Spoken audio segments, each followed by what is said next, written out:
Hey friends, I hope that it is not too soon to do another budget Thanksgiving video. This one's definitely going to be different from my last one though, because the last one I stuck entirely to Dollar Tree ingredients, and this one I view a little more as like a realistic Thanksgiving dinner.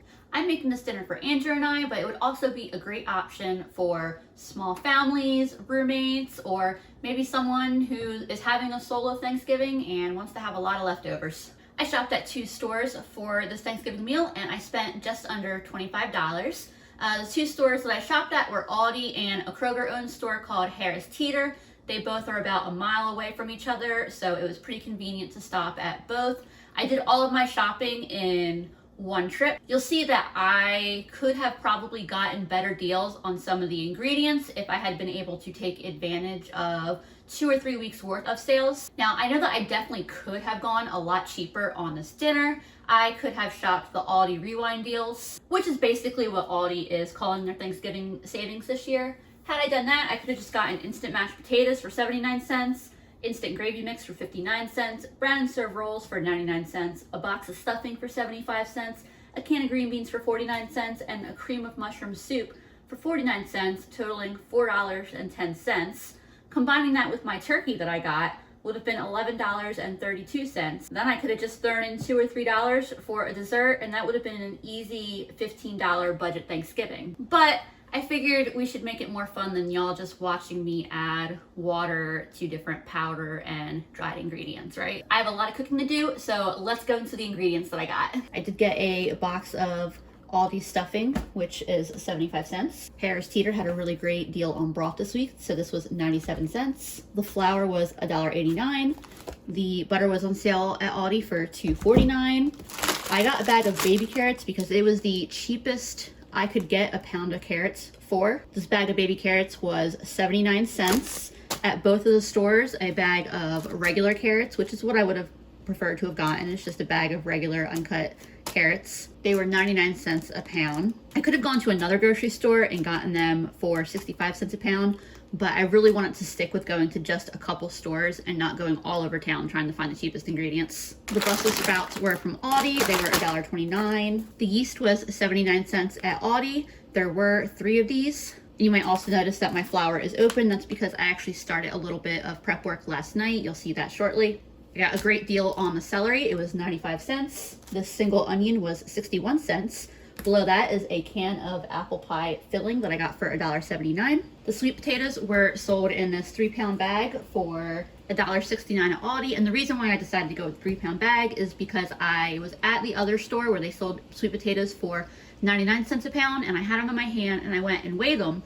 And at 99 cents a pound, the 2 sweet potatoes in my hand that felt like the amount I needed was $1.59. And so it was such a tiny difference between 2 pounds and 3 pounds that it made so much more sense to just pay the extra 10 cents and buy the 3-pound bag. And the same thing with the potatoes. This 5-pound bag of potatoes, the red potatoes, was $3.29 at Aldi. Alternatively, I could have paid $1.19 a pound for russet potatoes. And I really would have wanted to get 2 to 3 pounds of russet potatoes. Because I didn't want to skimp on the mashed potatoes, I decided to go with the 5-pound bag. Could I maybe have saved a couple dollars here and put that towards something else, like a pre-made pie crust or something? Definitely. But the potatoes are where my priorities were. I'm sure at least some of y'all can empathize with that. I'll pull out my turkey in just a minute. It is a bone-in turkey breast, so there's not turkey legs or wings, but I think it is a good turkey option for the price I got it. One little detail I want to show y'all real quick. So this is the turkey I'm cooking tonight. It is a 5.6 pound bird that I got for $1.29 a pound. So the total is $7.22 versus this is my Friendsgiving turkey that I have thawing, and it was $6.07. However, it did require a minimum $35 purchase, not counting the cost of the turkey. So that really just shows that, and you know, obviously all the stores do different sales, but that's what they do locally here. They usually require a $35 or $40 minimum purchase, and then you get the super cheap turkey. So it's one of those things where if you have all of that extra money to spend, this is a really, really great deal. But it also shows, if you ever hear the phrase, it's expensive to be poor. If you genuinely do not have that extra $35 to spend at a particular grocery store, then you're stuck looking at something more like this, which is a fraction of the size for a little bit more money. I am just about to go to bed, but real quick, I'm going to throw together a quick no-knead bread dough that I'll use to make either bread or rolls tomorrow. I haven't decided which yet. This is a super popular no-knead recipe that it's been on the internet for a long time, but it really was during COVID when it seemed like it exploded and every single food content creator out there was hyped up about this. For good reason, it's a great recipe. So to a bowl, I'm gonna add 3 1/4 cups of my flour. I don't need this entire yeast packet.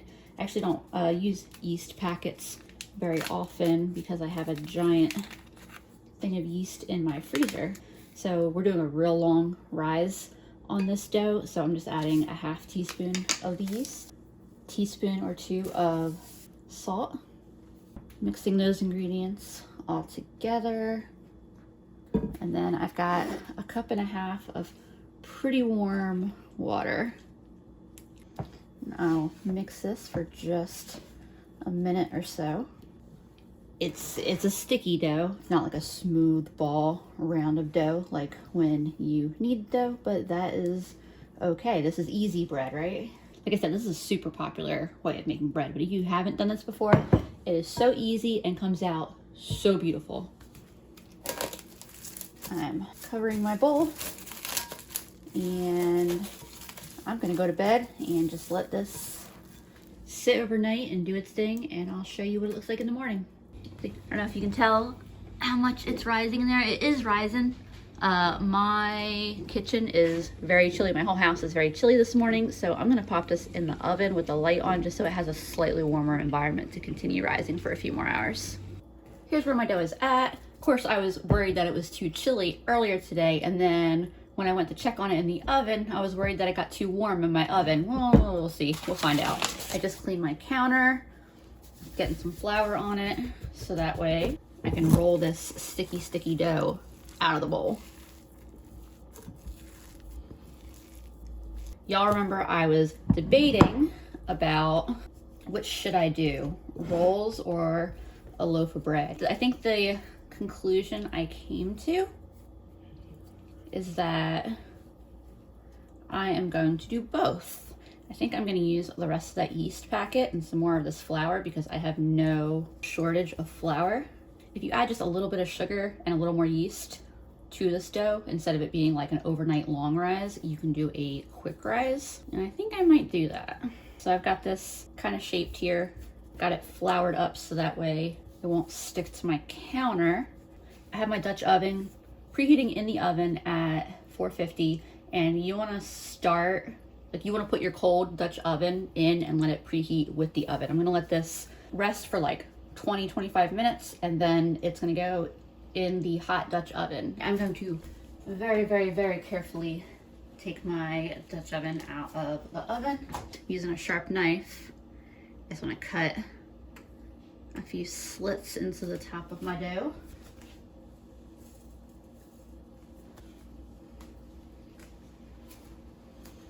And then I will cover that, and back into the oven it goes. I'm cooking that for 30 minutes, and then I will take the lid off for the last 10 minutes or so.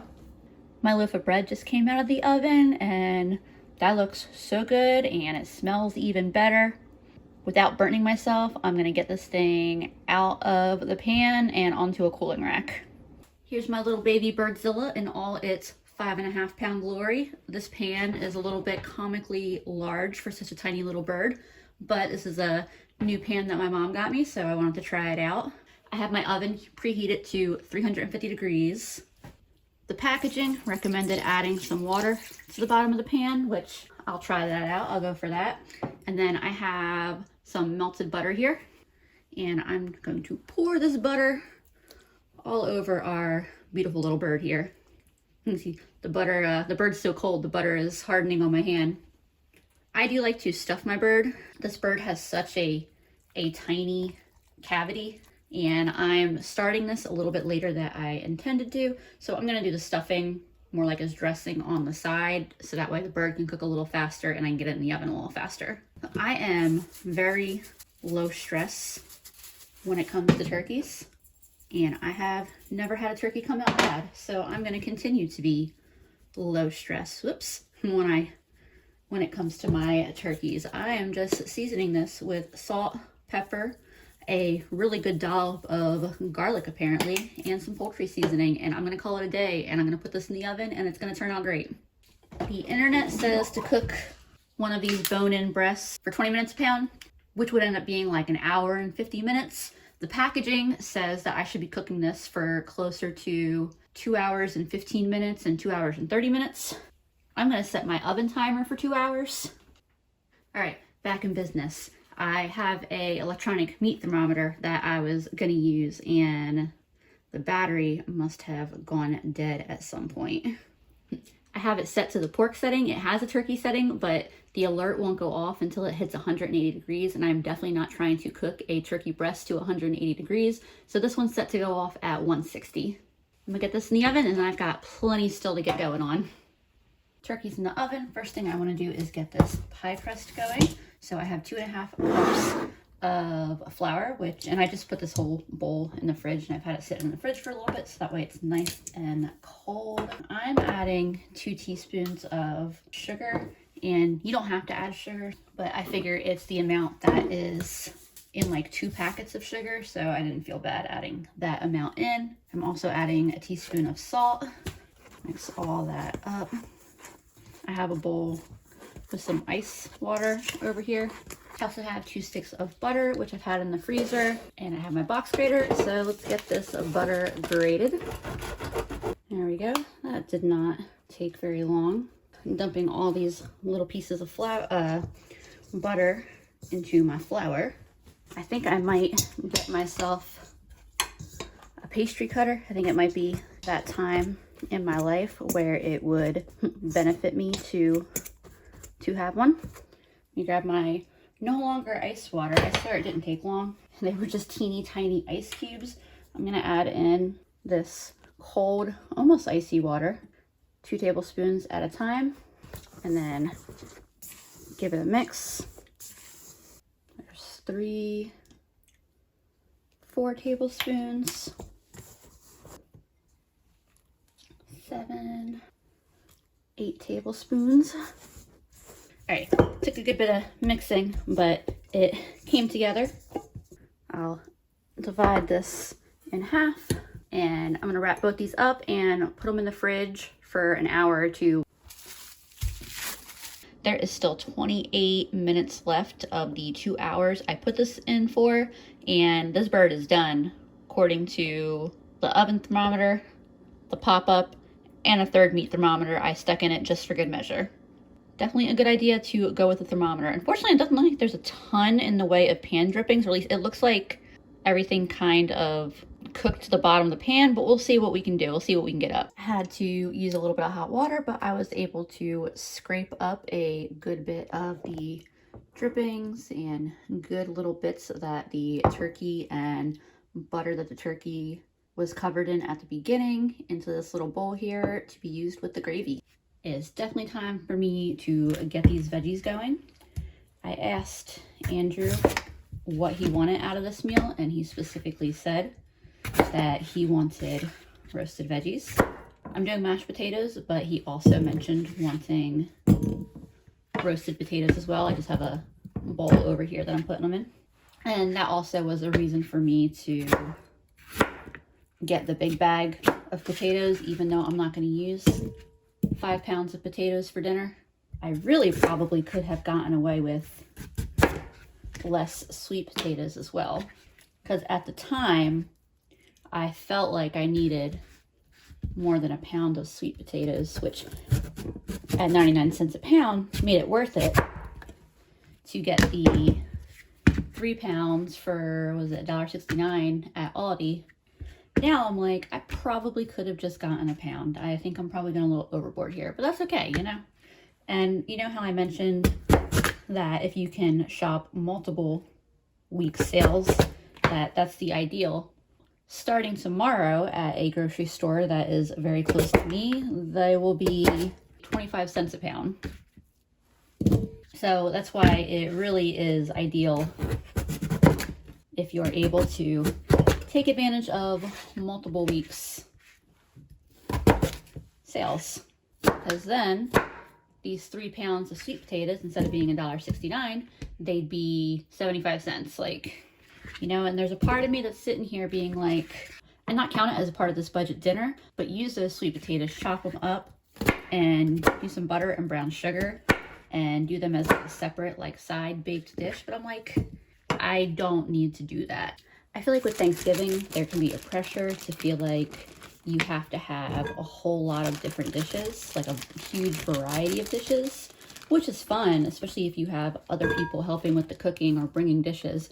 But I think that it's absolutely just fine to focus on a few dishes that you really love. And that's kind of what I'm doing here. That's why I'm not worrying about green bean casserole or cranberry sauce or sweet potato pie. Those are all things that we would like to have, but we don't need to have them all in this one meal. I think I will cut this other potato. I don't think I need it, but I'm gonna do it anyway. I'm adding some cooking oil to these. And then for seasonings, I'm adding salt, pepper, some cayenne, and a bit of garlic powder. This gets all tossed around together until everything is coated in oil and spices. And then everything is getting dumped onto a greased up pan. I may decide to use 2 pans if I think that there's just too much going on here.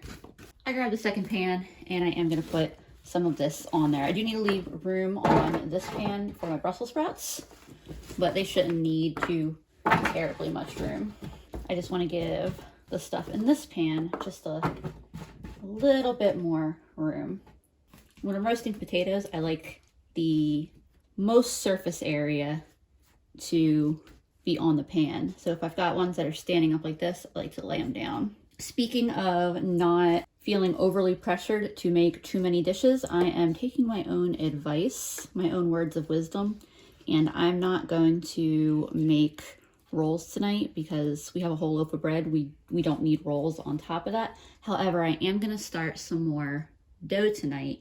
I think I'm going to make a turkey noodle soup with the leftovers in the carcass tomorrow. And I think that rolls would go really, really wonderfully with that. So that's what I'm going to do. I upped my oven to 425 degrees. And I'm going to cook these for 15 or 20 minutes before I add the Brussels sprouts in with them. I brought my Instant Pot over. I'm going to get my potatoes cut up for my mashed potatoes. I am not making them for a little bit, but I want to get everything that I need with my cutting board, with this cutting board rather, done so I can wash it and get it out of the way. I love, love, love making mashed potatoes in the pressure cooker.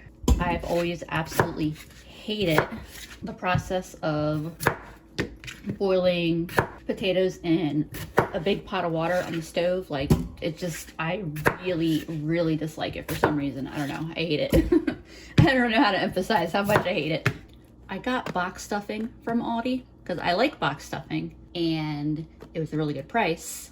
But an easy addition I like to make to box stuffing is to saute up some onion and celery and add it to the box stuffing. So that's why I got my lonely little onion here. This was one of those things that was more expensive to buy a single one of than the 3 to 5 pound bags of onions that I usually buy. This was the smallest one I could find. The same goes for the celery, which is also, you know, I got a whole bag of celery. Granted, 95 cents for a whole bag was a great deal, but I got a whole bag of celery for 2 sticks of celery. And that makes it difficult sometimes when I'm doing something where I'm like, hey, I'm gonna make this dinner for $10 or $25 or, you know, whatever it be. I don't like to make assumptions about what people have in their pantry. I spent, what was it, 75 cents, 79 cents on 3 packets of yeast. I have yeast in my freezer. I have a lot of yeast in my freezer. For me, that is a standard pantry ingredient. However, I know that the majority of my friends do not keep yeast on hand. So that's why the ingredients that I'll buy for my actual Friendsgiving dinner will look very different, because I have so much of this kind of stuff on hand already because I buy it in large quantities. And there's both wisdom and privilege in being able to buy large quantities. I've got butter in a pan on a low heat, and I'll add in all of this celery and onion. Someone commented asking me if I had like a fire or something in my stove because they saw this mark. I don't know if you can see right now all the steam coming up. There's a vent right here. I feel like it probably was from running the auto clean, because it gets so hot and generates a lot of smoke. But I've seen other people with the exact same oven as me and they have the exact same mark. So I think it's something that is like happens with the design of the oven. Let's see what these Brussels sprouts look like. They look like big, wet, soggy Brussels sprouts. These I'll just cut in half. They're not super hot. In the middle, I'd say they're like lukewarm, but they're not frozen anymore. I put the Brussels sprouts in my veggie tossing bowl and gave them the exact same treatment as all of the other veggies that are in the oven. The veggies in this tray are getting nice and browned on the one side. The other ones don't really have any browning yet. That always happens to the pan that I put on the bottom in my stove. I can swap which racks the pans are on if I need to. But the Brussels sprouts are gonna go on this pan. So they'll get that nice heat on the bottom, and I can decide if they're cooking too much and I need to swap them. With Brussels sprouts, I like putting the cut side down. Same thing, getting as much surface area on the pan. I think it does really nice things to them. And then trying to make sure everything has lots of room on the pan, because I want these Brussels sprouts to brown a bit. I don't want them to just continue to steam. And these are going back in the oven. I'm gonna set a timer for 15 minutes and then I'll check on everything again. My veggies are about done. I need 1.5 cups of liquid for the stuffing. I'm going to do 1 of those cups as broth. Y'all did not just see that. Let it be known that I do not just edit out all my blunders. We'll put another little splash in there to make up for that bit. And then the other 1/2 cup I'll do water. And start that heating on this back burner. It also calls for 1/2 stick of butter, which I have right here. By the way, a lot of times you'll see me substitute margarine if I'm really going for a tight kind of budget. But I think for a special dinner like this, it was worth it for me to use that portion of my budget for real butter. Especially when I cut that bread open. That loaf of bread absolutely deserves some real butter. I'm adding some Italian seasoning directly to my veggies, as well as some pepper. If I had poultry seasoning, that's probably what I would add, but I don't. And that Italian seasoning blend has a lot of these same spices that are in a poultry seasoning. You see my butter and water back here is boiling. Hopefully this pan's big enough. I'm adding the stuffing mixed to the veggies so I can get that all mixed around together. And that's why I seasoned the veggies, because they were all going to be distributed throughout the stuffing. I have a dish right here, and I think what I'll do is I'll just pour all of this into the dish. I'll just pour this right on top. Totally forgot I was gonna add just a little spoonful or so of the drippings that I got from the pan. Most of it's gonna go in the gravy, but I think I have a little extra to go into the stuffing. Help give it that taste like it's been cooked in the bird. And then I'll set this aside so I can check on my veggies in the oven. All of these veggies are cooked enough for me, browned enough for me. The Brussels sprouts, I'll show you in a second. I think I'm gonna put those in for just like a few minutes longer. I'll move all of these veggies to this pan because these ones on the green pan do not need to be in the oven any longer. There are the Brussels sprouts. Like I said, I'm about happy with them. I just feel like they could use like another 5 minutes maybe. I just took the Brussels sprouts out. That 5 minutes was exactly what they needed. They are perfect and they taste so delicious. I'm trying to keep myself from eating them all before we actually get to dinner.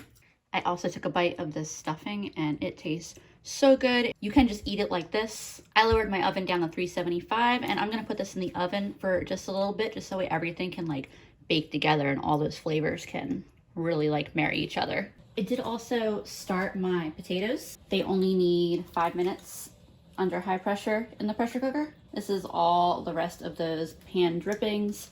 I could like put it through a sieve or something, but I don't mind, you know, like the bits and pieces and good stuff in my gravy at all. That is not a problem for me. I don't need like a really smooth gravy. I would rather have the really flavorful gravy. I used to find it really stressful to make gravy, but now I make gravies and sauces so often. It is not really something I stress about anymore. I'll keep whisking this and show you what it looks like in just a couple minutes. Also, how gorgeous does that pan of stuffing look? There are my potatoes in all of their steaming gloriousness. First thing I'm gonna do is add some butter in there. Give that a stir so that way the butter gets down in there and starts melting. To these potatoes, I'm gonna throw in some salt, as pepper and some garlic. I'll put a little paprika. By the way, potatoes are the kind of food that I definitely do not always season the same way every time I make them. I didn't get any milk or other dairy, so I'm going with some broth for these. You could definitely use a hand mixer or a stand mixer. I personally like hand mashing my potatoes, so for this kind of amount, I don't mind doing it.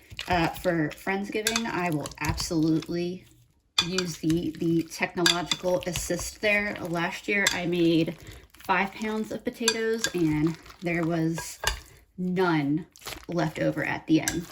I feel like they're mashed enough, and I'm just switching to a spoon to stir them around. They're very creamy, very fluffy. Those are fantastic. Broth is definitely a wonderful substitute if you don't have any dairy.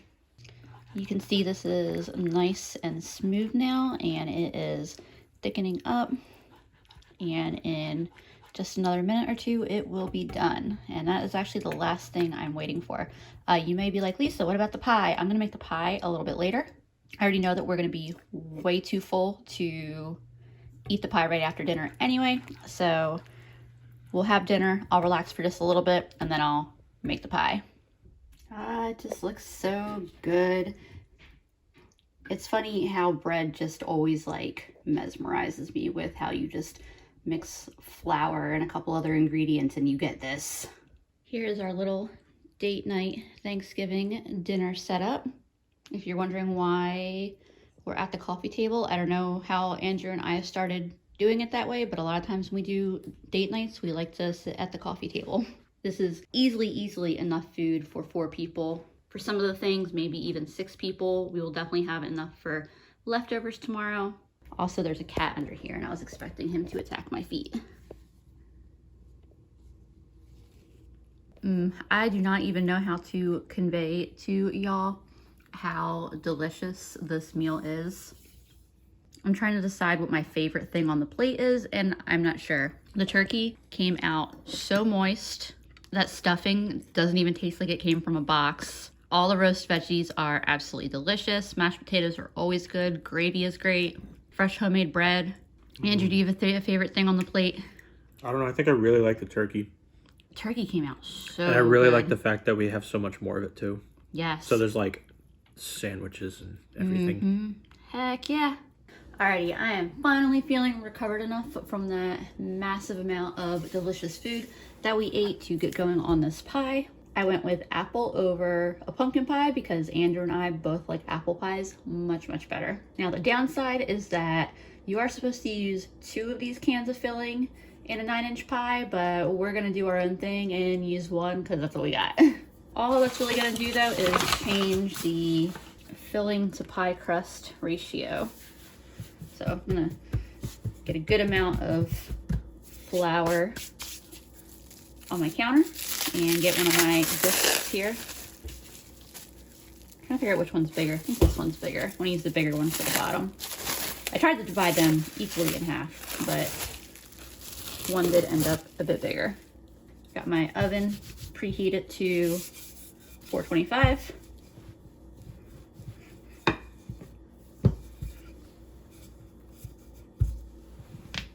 gonna roll this out, adding a little bit of flour as needed and turning the dough as I go. I rolled this out a bit bigger than my plate, and I'm going to very, very gently roll it around the rolling pin. Have my 9-inch Pyrex dish. Picked it up at a thrift store for, I don't remember, like $2. Hopefully without tearing this. I'm going to push this down in here.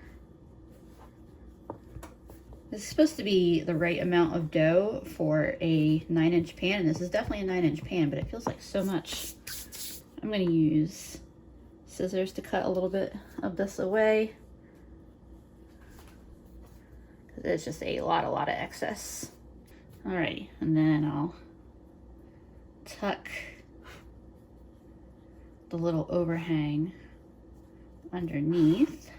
I wouldn't call pies my forte, by the way. I would say that my dessert specialties are muffins and cheesecakes. Not that that doesn't mean I can't be good at pies. I mean, obviously I'm just good at the other things because I have practiced them a lot more. Let's see what this apple pie filling is like. It smells really good. If I can get it out the can. See, that actually doesn't seem like a bad amount of filling for this pie. Maybe it's just on a very tall pan or something. Now, I do think that this apple filling needs to taste a little more like fall. I'm adding a bunch of, most of the rest of my container, of pumpkin pie spice, which is basically just cinnamon, ginger, nutmeg, and allspice. It's kind of a shame that pumpkin pie gets all the credit for that flavor combination, that spice combination. I'm also rolling the dough out for the top, but instead of having one big sheet that I'm going to cover the pie with, it'll be strips, so I can make like a lattice top for it. I used a pizza cutter to cut my strips. Let's see if I can, if I can remember how to do the latticing on this.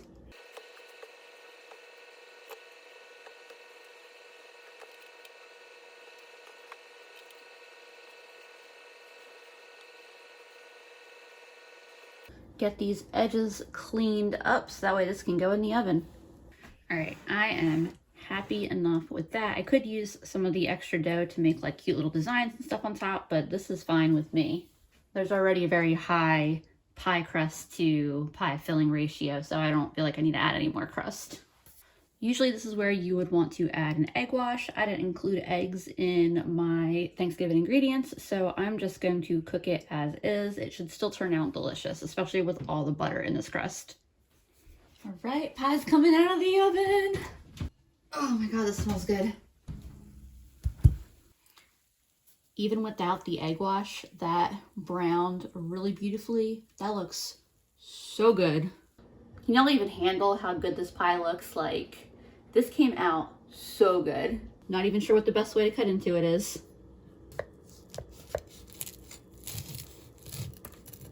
Kind of a big piece. I hope you're ready for that one, Andrew.